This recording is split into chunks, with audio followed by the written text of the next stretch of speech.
When I'm not celebrating YouTube's 1 trillionth Minecraft view by building a wooden coffin for the future of humanity, I like to answer questions and comments they get on YouTube, so let's get to it. There was a lot of info you gave, and it's quite clear that you've studied for a while. But just because you know doesn't mean you can teach. You spoke too fast and jammed a lot of information each breath you took. Also, since you're speaking to a general audience, again, you did not make it clear that this lesson is at a certain level. And one more thing, stop talking to us like you're a superior person. Take classes in humbleness. It's more attractive that way.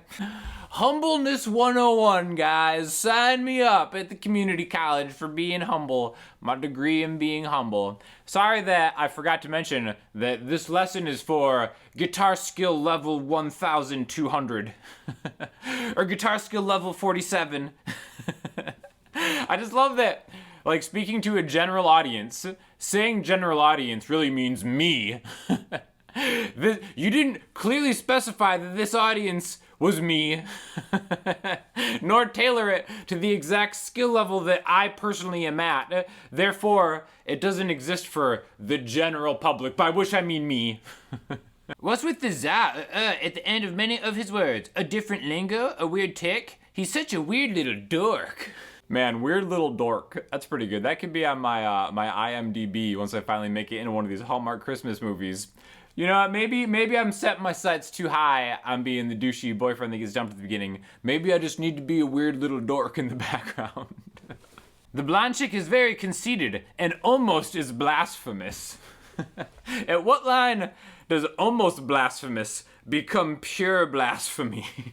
It is within that unknown is where I like to operate. I've never seen such an easy song explained so badly. All right, so if it's an easy song, why are you watching videos of people teaching it badly? If you know it so, that's what blows my mind. Like, song lesson comments, where it's like, clearly this person at least thinks he or she understands how to play the song. And it's like, you know what? I know how to play this song. I'm gonna spend 20 minutes of my life seeing how this guy plays it. And then I'm gonna tell him if he's doing it good or not. What a waste of time. In reality, sir, every mode shape you taught is in effect incorrect, but I can't anymore. It's too much. Why are people being so salty? This is something that, like, I've actually noticed. So I just got back from California, and California used to be, pre-COVID anyway, like the chillest, most laid-back spot. Southern California vibes or whatever. But we went this time and everybody is just like mean to each other. And then I noticed it also kind of being back in Florida. You see it in the traffic. You see these people who are like just overworked, understaffed, everything.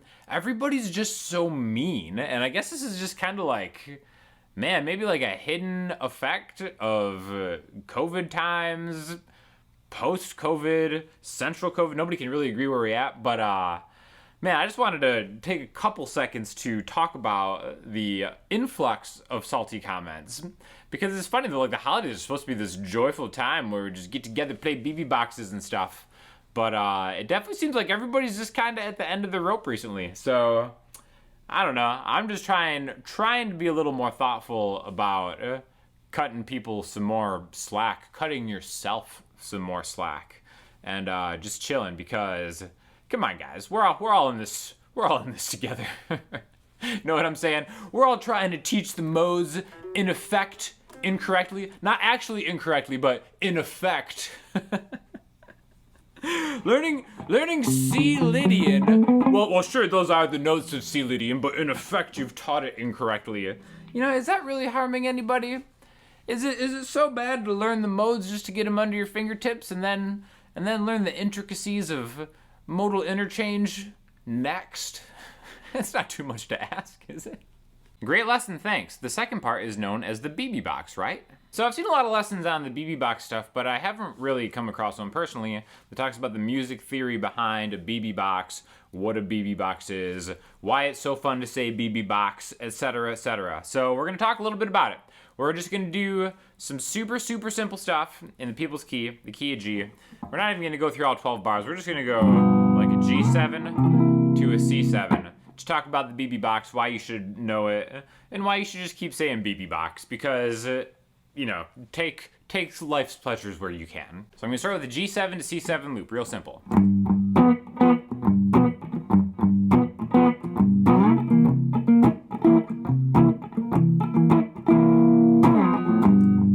Okay, so there's our loop. We can start just by playing G minor pentatonic.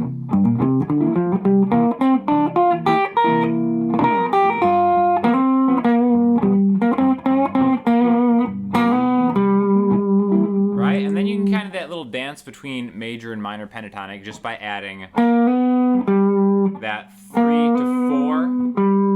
Again, G minor pentatonic 3 6 3 5 3 5 3 5 3 6 3 6. The first thing you want to do to kind of switch up major and minor, which kind of sounds like B.B. King, I guess, is that 3 to 4. Again, the 4th fret right here, this is a B note in the G major scale. The 3rd fret right here is B flat in the G minor scale. So that spot is the first spot you want to pay attention to.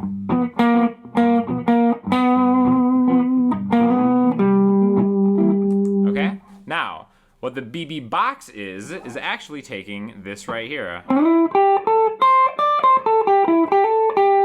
Okay, all that does is it takes your root note, G, but then kind of moves where a traditional G minor pentatonic would be, all right? Now, if we just kind of keep going through the G minor pentatonic, like that, if we get into another shape where maybe your middle finger kind of grabs the 7th fret of the G string, goes to the 6th fret, to the 8th fret, to the 6th fret, to the 8th fret. Again, that still sounds bluesy.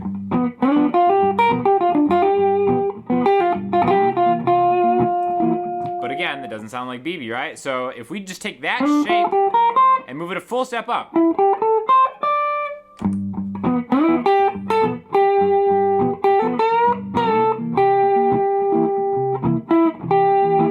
then it's getting a little closer to kind of like that BB King style thing, right? So what we're really doing is we're adding the 6th note in the G major scale, G, A, B, C, D, E, F sharp, and G. And then we're kind of starting off and then going to the root note G, right? So you get that kind of arrival, that major sounding arrival to the chord. And then the interesting thing about this is where you have the G major or minor 3rd in relation to the root note. Okay?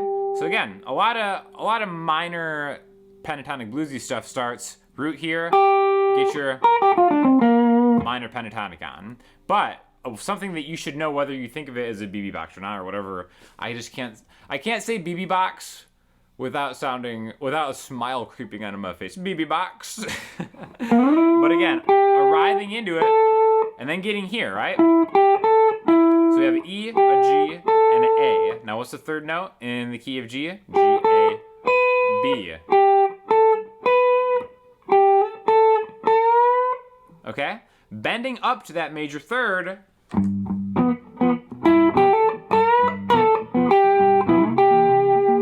Sounds great, right? But what happens when you go to the 4th chord in that key? G, A, B, C. Remember we went from G7 to C7? Well, what are the notes in C7? We have a C, an E, a G, and a B flat. That B flat is wherein lies the difference. In fact, if you just read B flat, you would read it as BB, okay? Now that's what's important here. So in the G major part of this, we're kind of sliding into that and then getting that hopeful major 3rd in there. But when we go to C7, we turn this into B flat, okay? Because that is a note in that C7 chord. So that's a great spot to kind of maybe get into B flats, all right? So I think this is maybe a more elegant way to think about switching between major and minor instead of just blabbing all over. Whatever, sometimes I'm in major, sometimes in minor. Be thoughtful about it, understand why it works, and then it'll make a lot more sense to you, and you can kind of like craft a decent blues out of it, right? So if we're just playing that G,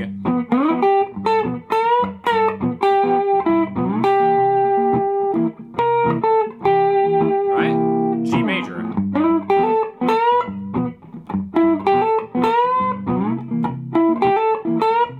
Minor. Major.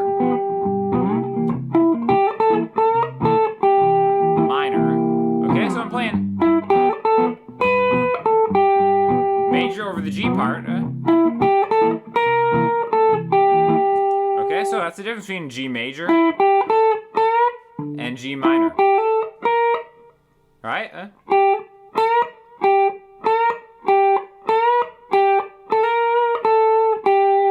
And then again, these kind of like little micro bends where like maybe you're almost like G, A, B, G, A, B, and then kind of stopping it. When it gets close or on its way up, kind of these micro bends. That's something that he's kind of known for because that little, like what is in between G,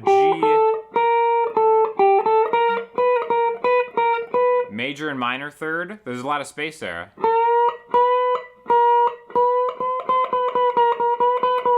And then kind of like exploring like that kind of gray area in between major and minor is a cool thing to do, especially when you're not good enough at bends to really nail it on the major third or minor third all the time anyway, right? So it's almost kind of like a cheat shortcut, but now you have the ability to tell people why your blues aren't totally in tune because you're doing it in the spirit of the BB box. Hey Sean, put your Udemy classes on sale for Christmas and I'll buy them. I would love to. So if you guys are interested in any of the Udemy classes, you should be, because I really tried my best to make a lot of content super inexpensive. I know some teachers sell their classes for like $100, $200, whatever. I really feel that like for $20, give or take, whatever Udemy lets me put the best price on, I'll link in the description. On sale for the rest of the month.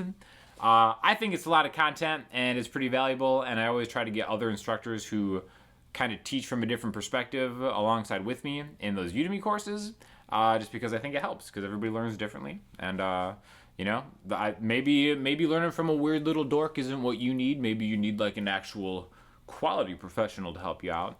But I'll put those on sale if you guys are interested. And also the Patreon. The Patreon is really cool because it definitely helps me out a lot. Probably helps me out the most, but it's also probably the best deal because there's so many lessons on that, along with more of the guided stuff, and I'll have some more of that coming soon. And it's cheap, and you can just do it for a month and then quit it if you get something out of it. And it only costs you like $12. So check it out. Bro, please do share the colorful lights you use in the background. I purchased an LED RGB light, but it's covering too small of an area. Not like yours covering a big area. Would like to purchase the same light you use in the background. Thanks. Cool. Hey, thanks. I use the Philips Hue stuff. So again, it depends on how much light you need. What I have right here is a color strip right behind the couch.